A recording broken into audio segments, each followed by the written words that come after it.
Olá, gente, a paz do Senhor Jesus, tudo bem com vocês? Que o Senhor abençoe grandemente e poderosamente tua vida. Vamos para mais uma aula hoje, vamos começar falando do tabernáculo. Já estamos caminhando para o final do livro de Êxodo e estamos estudando o Pentateuco, maravilhoso, né? Que bênção! Mas como a gente sempre faz, vamos orar? Vamos falar com o nosso Deus, para que essa aula seja uma grande bênção para as nossas vidas, em nome de Jesus.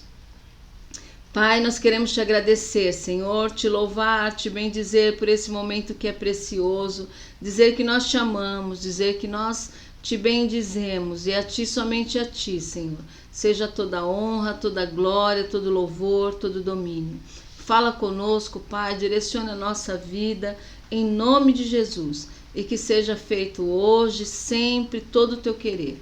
Espírito Santo, nós te amamos, queremos ser guiados, precisamos ser guiados pelo teu doce Espírito, desde já, Pai, agradecidos por tudo, em nome de Jesus. Amém.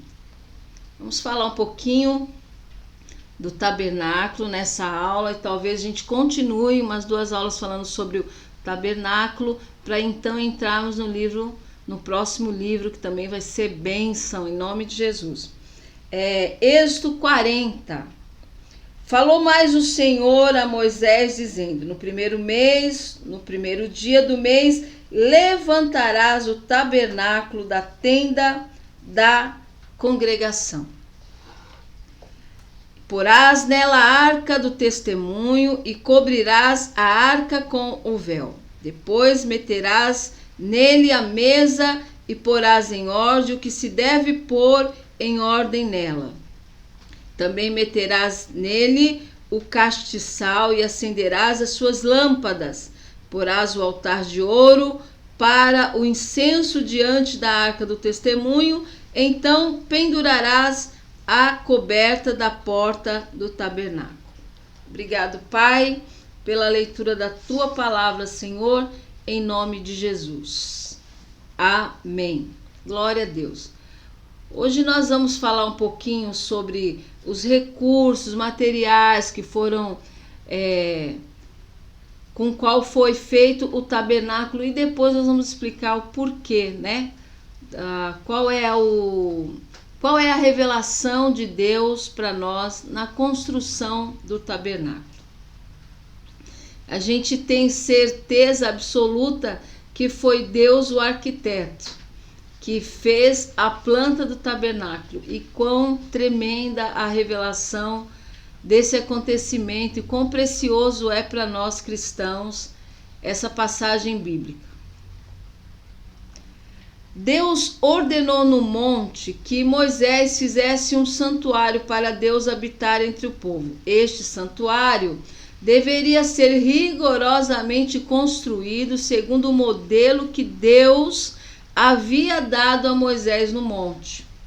Está em Êxodo 25, no versículo 9 também fala. Êxodo 25, 9, e aqui também no 40 que a gente leu, né? Conforme a tudo, vamos ler. Conforme a tudo que eu te mostrar para modelo do tabernáculo, para modelo de todos os seus pertences, assim mesmo o fareis. Então, uma ordem de Deus, né? Esta verdade é reiterada 7 vezes na Bíblia. Então, a gente pode ir em vários versículos, Números 8:4, Atos 7:44, Hebreus 8:5. Você vai ver o Senhor falando a respeito da construção do tabernáculo. Os recursos para a construção. Ofertas voluntárias. Êxodo 25:2. Ofertas voluntárias. Fala aos filhos de Israel que me tragam uma oferta alçada de todo homem cujo coração se mover voluntariamente. Dele tomareis a minha oferta alçada. Qual é a melhor maneira de ofertar ao Senhor? É assim, gente, voluntariamente, com amor, sem medo, sem pressão. Você pede ao Espírito Santo que fale ao teu coração. Senhor, fala comigo. O que o Senhor quer? É a tua vontade. expressa para Deus o que você pensa a respeito, expressa para Deus os seus medos e pede para o Senhor falar com você a respeito de ofertas, de dízimo. É a melhor forma de entendermos o porquê das coisas, é falando com o Senhor, das coisas de Deus, né? E aqui foi usado essas ofertas voluntárias, foi algo que o que Deus quer, o que está no coração de Deus, não é uma coisa forçada, não é por força, não é por violência, mas é pelo Espírito. E o Espírito, ele vai falar ao meu coração e ao teu coração. Despojo dos egípcios. Os recursos para a construção foram ofertas e também despojo dos egípcios. Êxodo 12, 35 e 36. Êxodo capítulo 12. Fizeram, pois, os filhos de Israel, conforme a palavra de Moisés, pediram os egípcios joias de prata, joias de ouro e roupas. E o Senhor deu ao povo graça aos olhos dos egípcios, e estes lhe davam o que pediam, e despojaram aos egípcios. Também foi com esse despojo que eles fizeram a construção do tabernáculo. Agora você veja, Deus mandou eles pedirem, como é que pode, né? Eram escravos, trabalharam como escravos, e quando saíram com ouro, saíram com prata. Olha como Deus ele é tremendo. Deus falou para eles, pode pedir, eu vou tocar o coração deles e eles vão te dar. Você vê, a gente não precisa pegar nada de ninguém, né, gente? A gente não precisa tocar em nada de ninguém. O Senhor falou para eles, vocês podem pedir que eu vou tocar o coração deles. E realmente Deus tocou o coração e eles deram. A gente tem que ficar atento à voz do Espírito de Deus em toda a nossa maneira de viver, porque o Senhor, ele faz o povo dele sair de uma escravidão cheio de ouro, cheio de prata, saíram ricos, escravos que saíram ricos de uma prova, de um tempo tão difícil, saíram muito prósperos. Recebe, porque o teu Deus, ele pode, o nosso Deus, ele pode, e nós podemos todas as coisas naquele que nos fortalece. Os materiais para a construção. Metais preciosos como o ouro, a prata e o bronze.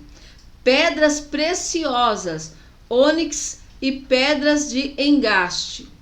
Tecidos finos, linho fino, estofo azul, púrpura e peles de animais. Madeira de acácia, azeite e especiarias. Os materiais para a construção. Estou falando porque nós vamos depois entender o sentido de todo esse material e o porquê, né?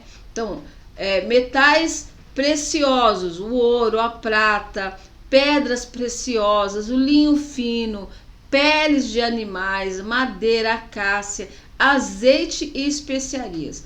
O propósito do tabernáculo.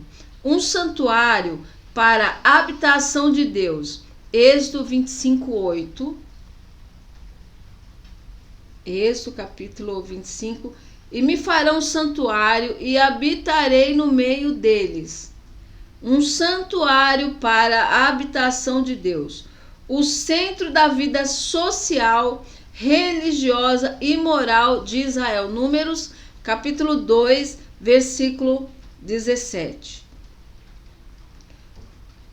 O centro da vida social, religiosa e moral de Israel. Então partirá a tenda da congregação com o exército dos levitas no meio dos exércitos, como armaram as suas tendas, assim marcharão cada um no seu lugar, segundo as suas bandeiras.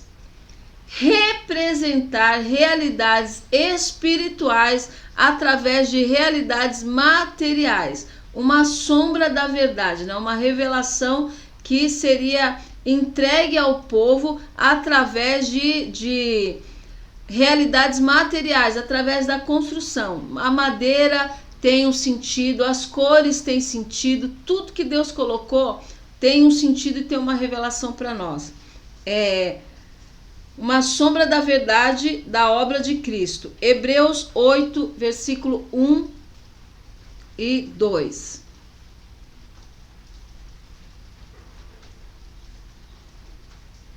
Hebreus capítulo 8. Ora, a suma do que temos dito é que temos um sumo sacerdote tal, que está sentado nos céus à destra do trono da majestade. Versículo 2. Ministro do santuário e do verdadeiro tabernáculo, o qual o Senhor fundou e não o homem. Agora o versículo 11 desse capítulo, por favor. E não ensinará cada um a seu próximo, nem cada um ao seu irmão, dizendo: conhece o Senhor? Porque todos me conhecerão, desde o menor deles até ao maior. Agora, Hebreus 10, versículo 1. Porque tendo a lei a sombra dos bens futuros, e não a imagem exata das coisas, nunca, pelos mesmos sacrifícios que continuamente se oferecem cada ano, pode aperfeiçoar os que a eles se achegam. O simbolismo do tabernáculo.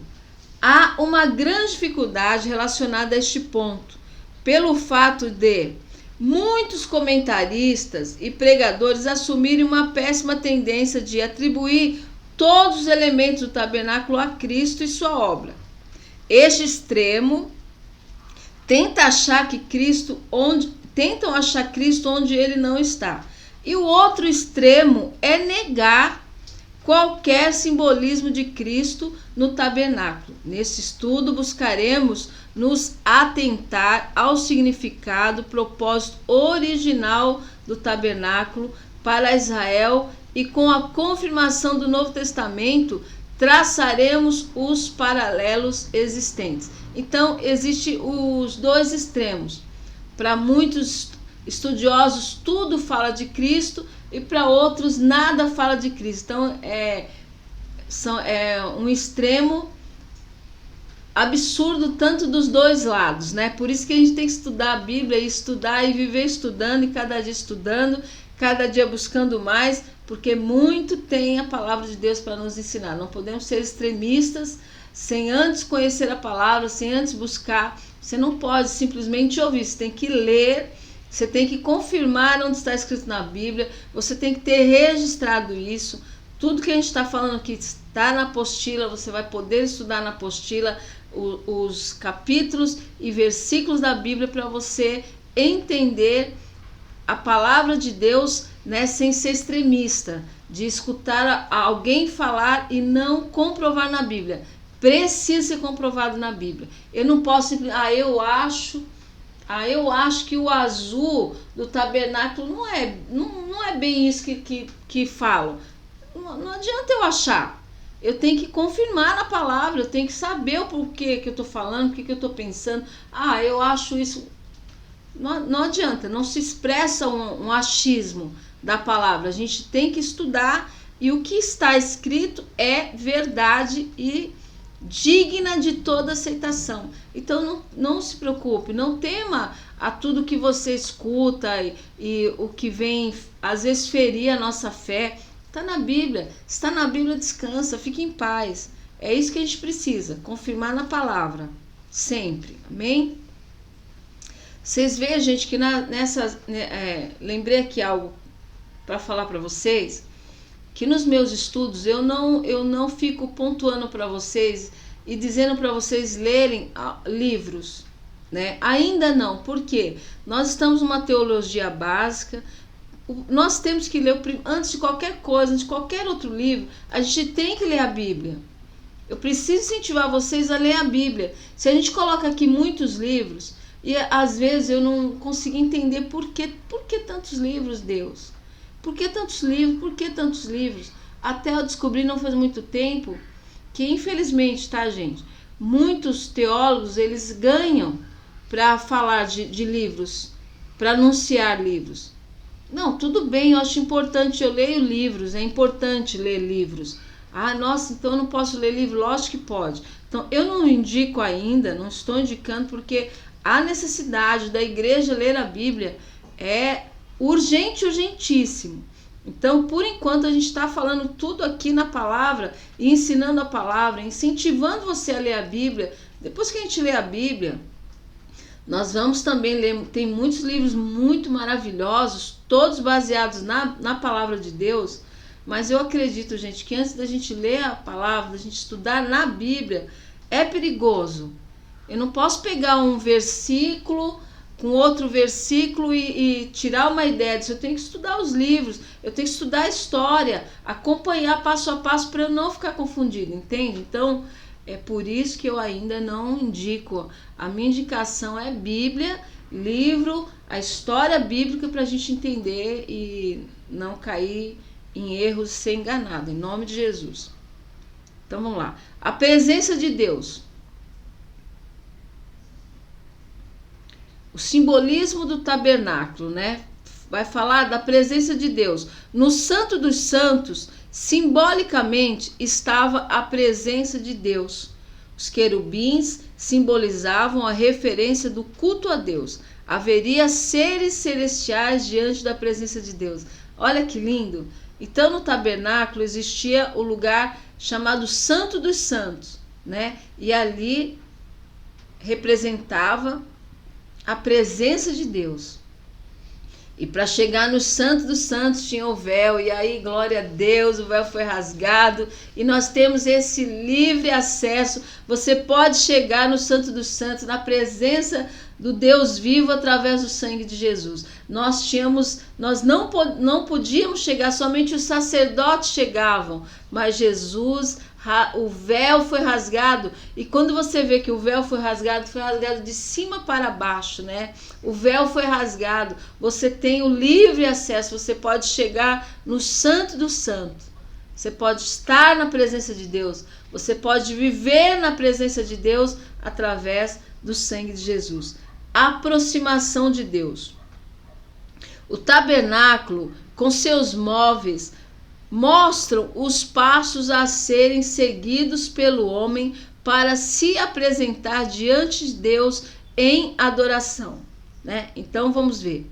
A expiação. O povo, antes de se aproximar em adoração, tinha de fazer a expiação pelo seu pecado no altar dos holocaustos, né? O povo estava em pecado, então antes de se aproximar em adoração, tinha de fazer expiação pelo seu pecado no altar do holocausto. Hoje, antes da gente se aproximar, nós precisamos, antes de nos aproximarmos em adoração, precisamos nos arrepender dos nossos pecados, e somente através do sangue de Jesus somos limpos para viver essa aproximação e essa intimidade com o Senhor. Purificação. Depois tinham que se lavar, sendo que essa determinação era aos sacerdotes, porque só eles podiam, né? Então hoje nós somos lavados através do sangue de Jesus e temos acesso, que coisa mais maravilhosa, a gloriosa e poderosa presença do Deus Altíssimo. A gente não pode se conformar com gotas. É legal, é maravilhoso nós ouvirmos experiências de outras pessoas, é surreal, né? Mexe com a gente, toca a nossa vida, nos motiva, nos dá desejo de nos achegarmos mais, de nos aprofundarmos, né? Mas é necessário, é fundamental e é vontade de Deus que você tenha a sua experiência com o Senhor. Oração. No altar de incenso eram oferecidos incensos a Deus. Na Bíblia, o incenso é símbolo de oração. Salmos 141, versículo 2. Salmos 141, versículo 2.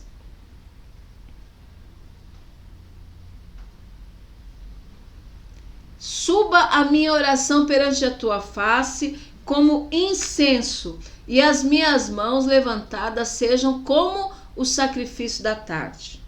Lucas 1, versículo 10. Lucas, capítulo 1, versículo 10. Toda a multidão do povo estava fora, orando a hora do incenso. Apocalipse, capítulo 5, versículo 8. E, havendo tomado o livro, os 4 animais, os 24 anciãos, prostraram-se diante do Cordeiro, tendo todos eles harpas e salvas de ouro cheias de incenso, que são as orações dos santos. 8:3, Apocalipse capítulo 8, versículo 3. Veio outro anjo, pôs-se junto ao altar, tendo um incensário de ouro, foi-lhe dado muito incenso, para o pôr com as orações de todos os santos sobre o altar de ouro que está diante do trono. Então, no altar de incenso, todas as vezes que a Bíblia fala de incenso, está falando de oração, tá? Ninguém pode chegar no altar de Deus sem orar. É como se chegar na casa de alguém, entrar e não falar com a pessoa. Não vai falar dá licença, não vai falar boa tarde, bom dia, boa noite, não vai bater na porta, vai entrar e vai sentar e vai querer comer, não vai olhar para ninguém, não vai falar com ninguém. Então, quem chega no altar de Deus, na casa de Deus, né? Principalmente os que trabalham no altar, como é que chega no altar de Deus e não se ajoelha para falar com a autoridade do lugar, com o Todo-Poderoso, né? Como é que a gente quer ter um relacionamento com o Senhor sem oração, sem falar com Ele? Ah, você é cristão? Eu sou, glória a Deus, aleluia. Não fala com o Senhor, não fala com Deus, não ora, não tem prazer em conversar com o dono da nossa vida, da nossa salvação, o autor da nossa fé, né? O consumador, autor e consumador da nossa fé. Tem que ter o incenso, o altar tem que ter suas orações. O altar tem que ter, suas orações tem que estar lá, né? Qual que é a sua igreja? Você tem um culto de oração na sua igreja? Você tem um momento de oração? Tem oração sua na sua igreja? Não vou nem falar no teu quarto, não vou nem falar na tua casa. Lá na sua igreja, você está colocando lá no incensário suas orações? Porque a gente quer respostas e a Bíblia diz, né, que vai ser virado o incensário, ó, com as orações dos santos. Então, quando virar não cair nada, essa vai ser a resposta que muita gente vai ter. Nada. Não tem, que eu quero uma resposta, não tem oração, então vamos virar o incensário dele. Tem oração? Não tem, então essa é a resposta que ele vai ter. Nada. Mas quem ora vai transbordar e a resposta vai chegar em nome do Senhor Jesus. Oferta de gratidão. A mesa dos pães da proposição era uma oferta de gratidão das 12 tribos de Israel a Deus, uma oferta de gratidão. Então você vê, ó, o Santo do Santo era a presença de Deus. Depois, para ter essa aproximação, né, o tabernáculo com seus móveis mostra passo a passo, revela passo a passo do que eu preciso para ter essa aproximação. Primeiro, confessar meu pecado, me arrepender, passar pela purificação, ser lavado pelo sangue de Jesus, ter uma vida de oração. Ah, não se engane, se não tem arrependimento, eu não consigo me aproximar. Se eu não entrego minha vida a Jesus, meus pecados não têm perdão. Se eu não tenho, depois disso, uma vida de oração, eu não vou conseguir ter intimidade com esse Deus. Se a minha vida também não tem oferta de gratidão, vai fazer uma diferença gigante na minha intimidade com o Senhor. É necessário ter ofertas de gratidão. É necessário. Nós precisamos ter a gratidão ao nosso Deus.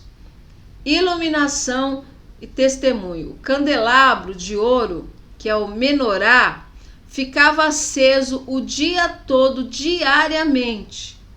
Era um símbolo de Israel como luz das nações, luz dos gentios. Isaías 49, versículo 6. Isaías 49, versículo 6.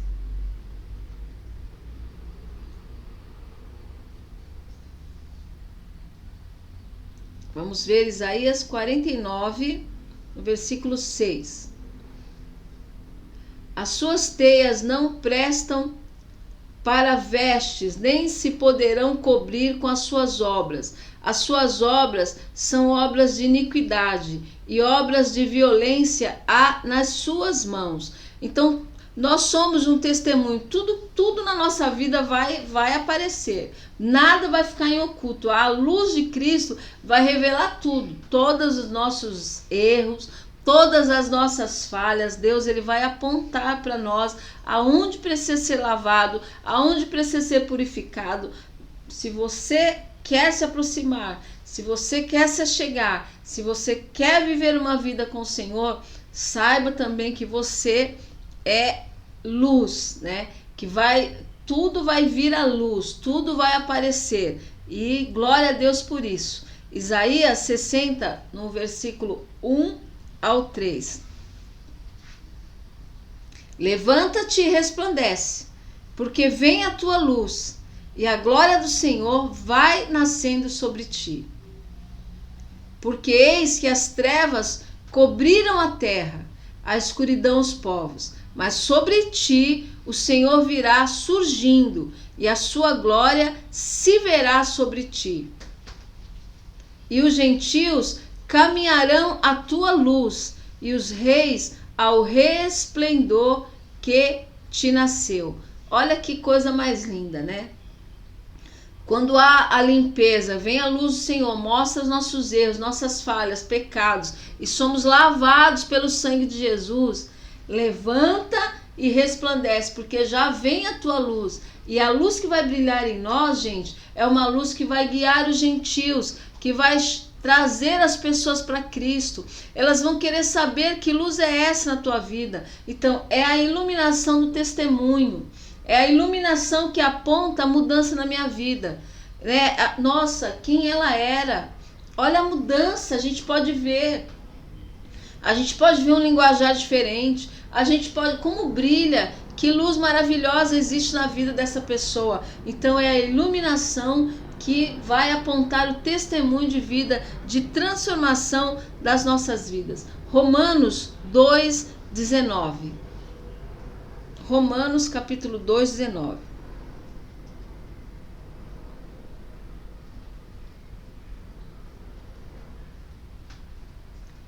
E confias que és guia dos cegos, luz dos que estão em trevas. É isso que o Senhor tem com cada um de nós. Confia que você é luz para os cegos. Olha a responsabilidade. Olha, gente. Olha a responsabilidade. E confias que és guia, né, dos cegos e luz dos que estão em trevas. Olha que responsabilidade. Israel, como povo de Deus, deveria brilhar entre todos os povos, sendo testemunho de santidade, fidelidade. Na Bíblia, muitas vezes o povo de Deus é descrito como luz. Mateus, capítulo 5, versículo 14. Mateus, capítulo 5, versículo 14. Vós sois a luz do mundo. Não se pode esconder uma cidade edificada sobre um monte. Vós sois a luz do mundo. Atos 13:47. Atos, capítulo 13, versículo 47. Porque o Senhor assim nos mandou.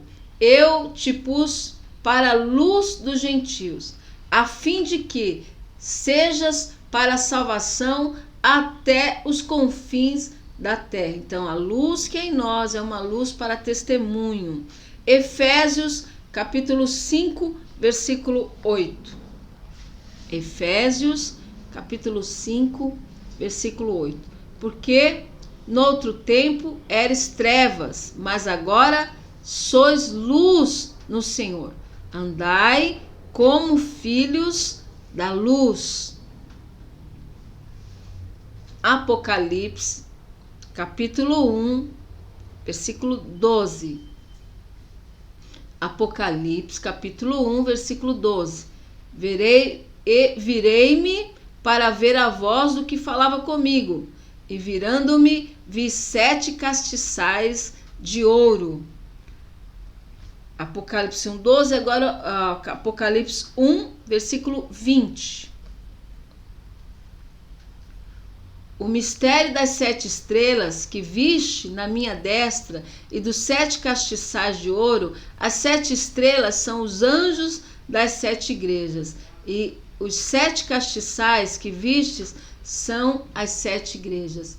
Igreja tem que ser luz, igreja tem que ser testemunho. Quem é a igreja? A igreja somos nós. A igreja, gente, tem que ser luz, a igreja tem que dar testemunho. Meu Deus, não testemunho.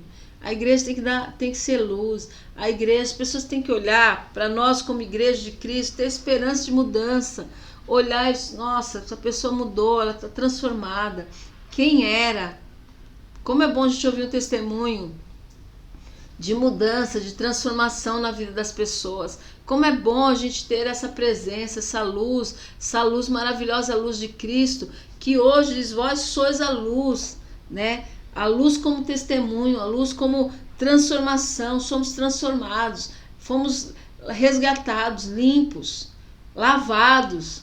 Então é nossa obrigação guiar as pessoas que estão na cegueira, levar essas pessoas para Cristo, porque fomos limpos, fomos transformados, a nossa vida tem que dar frutos, nós somos testemunhos do amor, da grandeza e do poder de Deus em transformar.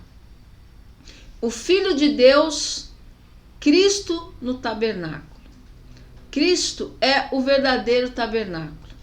O tabernáculo era o local onde Deus habitava com os homens. A Bíblia diz que em Cristo Deus habitou entre os homens. O Verbo se fez carne e habitou. Literalmente se fez tabernáculo entre nós. João 1,14. João capítulo 1, versículo 14. E o Verbo se fez carne e habitou entre nós, e vimos a sua glória, como a glória do unigênito do Pai, cheio de graça e de verdade. João 2, do 19 ao 21. João capítulo 2, do 19 ao 21. Jesus respondeu e disse-lhe, destruí este templo, e em 3 dias o levantarei. Disseram, pois, os judeus, em 46 anos foi edificado este templo, e tu o levantarás em 3 dias? Mas ele falava do templo do seu corpo, porque ele é o tabernáculo. Se fez tabernáculo, verdadeiro tabernáculo. O seu nome, Emanuel, que significa Deus conosco, o verdadeiro tabernáculo. Cristo é a verdadeira propiciação. No tabernáculo havia uma tampa na arca que era chamada de propiciatório. Nela eram feitos sacrifícios a Deus em prol dos pecados. A palavra propiciação significa aplacar a ira de Deus mediante um sacrifício e cobrir.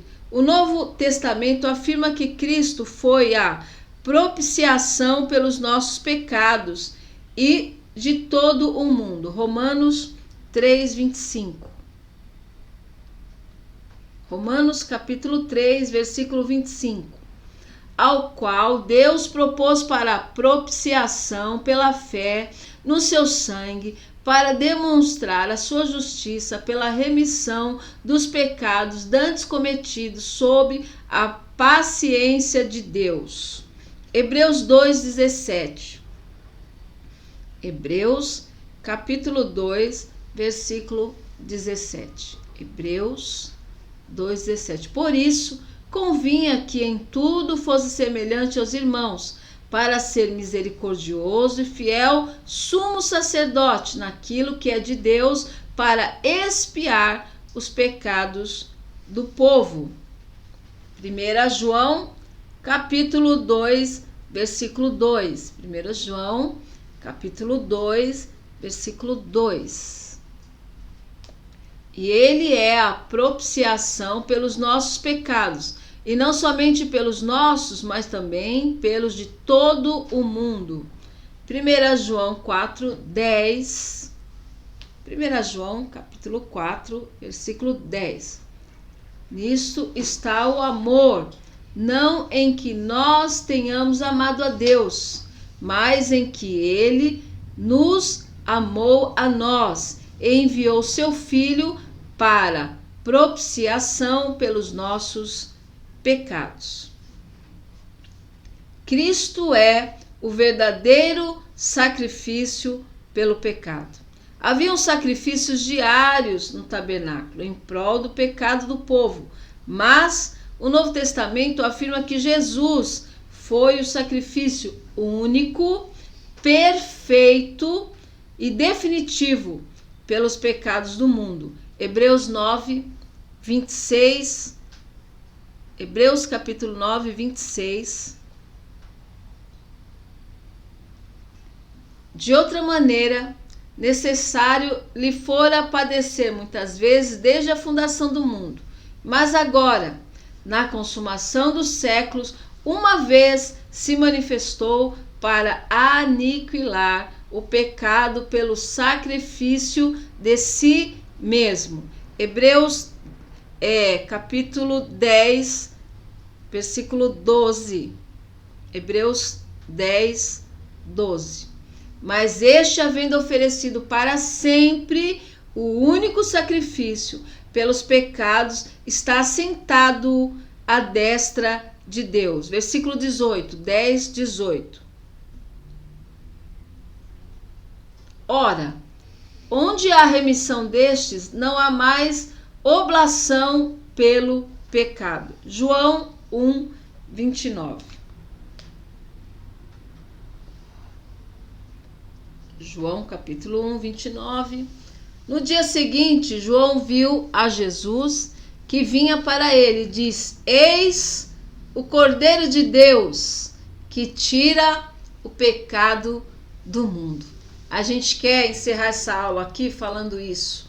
Antes tinha sacrifício o dia todo. Agora, na nova aliança, somente único. Ele é único e suficiente Salvador das nossas vidas.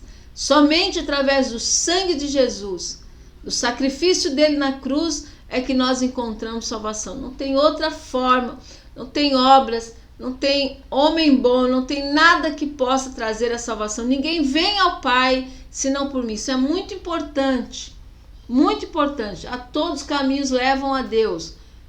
Todos os caminhos levam a Deus. Vai chegar até Deus, vai ser julgado e vai para o inferno. Porque para ficar com Deus, só um caminho. Jesus diz: eu sou o caminho, eu sou a verdade, eu sou a vida, e ninguém vem ao Pai senão por mim. Então, por favor, leve para sempre essa verdade no seu coração. Por favor, em nome de Jesus, nós precisamos aprender isso para sempre, para sempre. Nada do que se fez, nada do que se faz pode superar o sacrifício de cruz de Cristo Jesus. Só Ele salva, só Ele liberta, só Ele transforma, só Ele pode nos levar aos céus. Que Jesus te abençoe. Na próxima aula a gente continua falando sobre o tabernáculo. Maravilhosa mesmo essa aula, muito bom aprender. Fiquem com Deus, amo vocês. Jesus te ama muito. A paz a todos. Tchau, tchau.